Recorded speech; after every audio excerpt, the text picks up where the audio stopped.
Green colour করতে হবে। তো আমি হলুদ কালার যেহেতু মিক্স করাই আছে, আমি আর কালার দিলাম না, ঠিক আছে? আপনারা হলুদ নেবেন আগে ফার্স্টে, তারপর এখানে আমরা কি দিব? ব্লু। আমি একটু বেশি করে ব্লু দিলাম। এখন এই যে আমার এই কালারটা ভাল লাগে, দাঁড়ান দেখি, এই যে এখানে যে কালারটা হইছে না,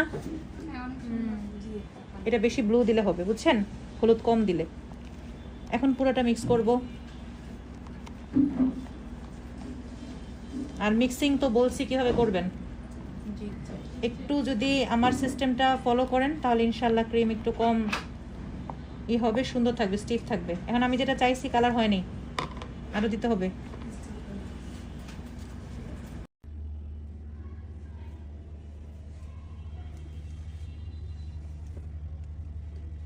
এটার সাথে এখন আমি দিব হচ্ছে ব্ল্যাক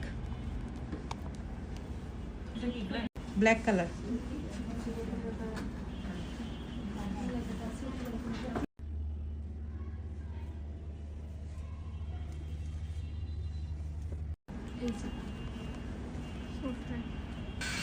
ওগুলা মিশাইতে মিশাইতে হলুদ সবুজ আসতে আসতে একটু বেশি নরম হয়ে যাবে। অলরেডি একটু নরম হয়ে গেছে, অনেকক্ষণ ধরে না বাইরে, এটা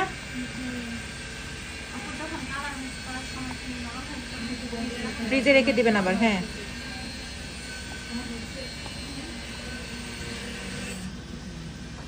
দেখছেন? Yellow, blue, black, green mixed করে এই কালারটা আসলো। আর কতগুলা কালার লাগছে তা তো দেখছেনই। এই জন্য ডিপ কালার খেতে আমি না করি।